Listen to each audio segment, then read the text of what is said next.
I think the televised debates were very important. Were one of the key aspects of this campaign, this election, which was unique, even putting aside the results and the aftermath. The campaign itself was unique, so I want to talk about that a little bit, because I think we've focused so much on the immediate aftermath that we've forgotten a little bit in terms of what happened prior to that. I arrived in Tehran on May 28th.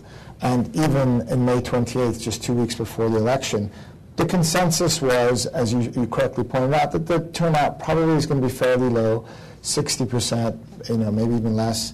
And Ahmadinejad has the mobilization capacity, has enough support, had, in a sense, distributed enough resources to the right people that he could somehow, he would manage a victory of some sort.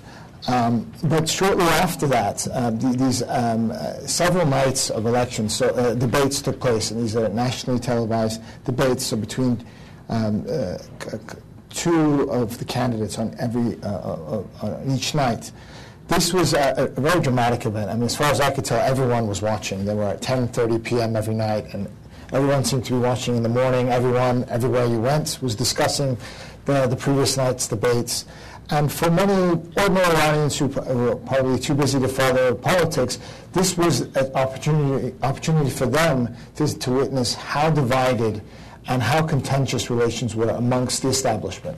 And it's important to remember that all four candidates were establishment figures. None of them are radical outsiders. Former Prime Minister, former Speaker of the House, a former head of the Revolutionary Guard Corps. Even these four candidates truly had significant differences of opinion and policy.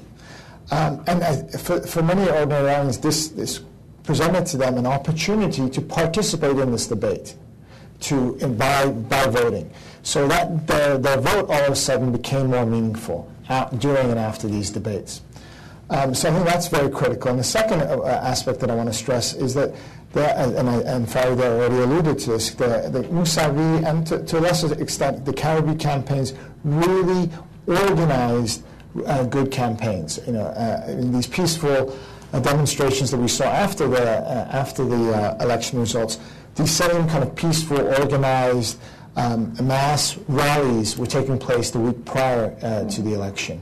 And this was inspiring to some. To many people who probably weren't sure if they were going to vote or not, this illustrated to them that Mousavi was a viable candidate, that he actually may defeat Ahmadinejad. For many others, just witnessing a kind of a large cross-section of Iranian society all out in the streets behind this one candidate, I think represented that he was a candidate that actually is willing to talk to a larger spectrum of Iranian society. And this was also maybe inspiring or encouraged them to actually go out and vote for him. So for the first time, we really had a campaign where not only the sitting president was able to mobilize his constituency, but the opposition candidates. And even Rezai's campaign was not silent. They were also engaged in public events and rallies and so forth. So all candidates were able to mobilize support. And this was quite unique. I mean, even when Khatami, it was only Khatami that was able to mobilize really support. So this is essential in understanding what happened before the election. But I think it also sheds light on what in a sense the Mousavi supporters were able to do in response to the feeling that this election was simply stolen. They were able to organize those large rallies of 3 million or whatever the numbers are because they had, in a sense, practiced and learned those organizational skills the weeks prior to the election.